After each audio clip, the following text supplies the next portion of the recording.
Президент, өкмөт өкүлдөрү, эл өкүлдөрү кызматка киришип жатып, Конституцияга колун коюп, Кыргыз Республикасынын мыйзамдарын бузсам, жоопкерчилик тартууга даярмын деп ант беришет. Бирок берген антын унутуп, мыйзамдарды буза беришет. Бүгүн Конституциянын жаңы долбоору парламентте мыйзам бузуу менен кабыл алынды.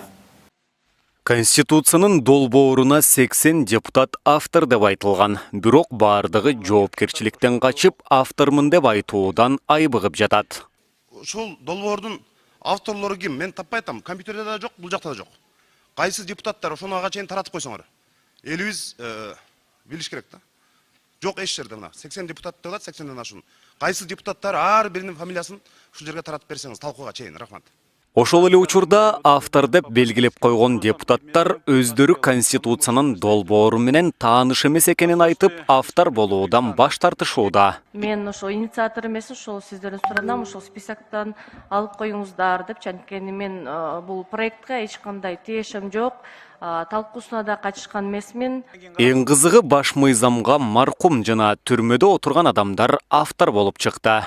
Талант Турдумаматович, биринчи документте 65 депутаттын колу турат. Анан айтып коюңуздарчы, Акматов, Алмаз.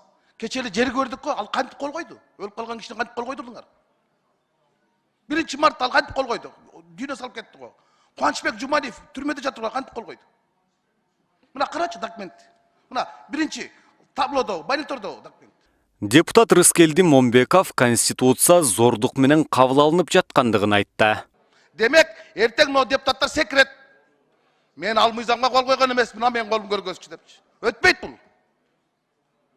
Анан жөн эле ушул жерде жанагы докем айткандай көтөн зордукка эле сала бербегиле да, өкүм зордукка да. Элдин талабы деп атпайсыңар. Элдин талабы жок, элдин аттан бир кайрылууду киргизгилечи кана көрөйүн. Элдин талабы курултай болчу, курултайды киргизген жоксуңар. Элди дагы кидайт эттиңер. Чын-чынына келгенде, бизди дагы кидайт этип атасыңар.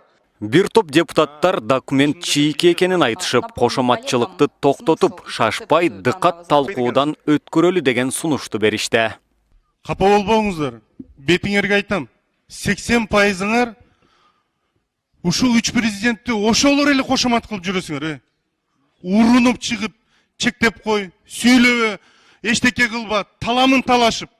Бирок эртең ошолордун башына эл келип которуп атканда биринчилерден болуп качып жүрөсүңөр. Жанына жолобой. Ал жөндө сүйлөбөй, качасыңар биринчи болуп. Ушул жерде жана 20% сүйлөйт. Талант Турдумаматович, эсиңизде 5 апрелде сиздин сунушуңуз менен Садыр Нуркожоевичке биз түрмөгө барганбыз. Ошондо бир кырсыкка учураган. Ушул жерде азыр кошомат кылгандар жаныбызга жологондон качып кетти эле го. Акыбалын сурап койгонго. Жанында коллега болуп иштегендер. Шыбырап сурап, не болду экен? Кандай экен деп анан кийин жаныбызга жологондон качты эле. Ошондо күчтүү президент Атамбаев болчу. Ошондо сиз, мен жана Бакчиев үчөөбүз кирип барганбыз. Сурап ал акыбалы мына үй бүлөсү бул ак үй астына келгенде барганбыз. Бирок кошоматчылардын жүзү өзгөргөн жок. Көпчүлүк ойлойт экен, булар президентке каршы чыгып атат деп. Жок.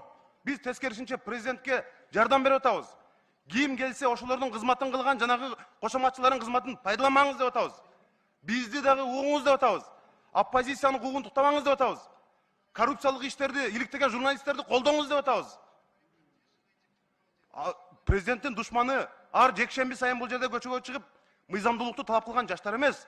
Дал ошол тегерегиндеги мына келбей атып, Садыр Жапаровду ант бергенине 1 ай болбой атып, ишин мыйзамсыз баштап берип атасыңар силер. Туңгуюктун башатын азыртан калыптап берип атасыңар. Мына ошондой жолго барбашыбыз керек эле да, урматтуу депутаттар. Канчалык сындар айтылбасын, 87 добуш менен Конституциянын долбоору биринчи окууда кабыл алынды. Түрмөдө жаткан депутат Дүйшөн Төрөкулов дагы Конституцияны колдоп добуш бергени коомчулукта күлкү жаратууда.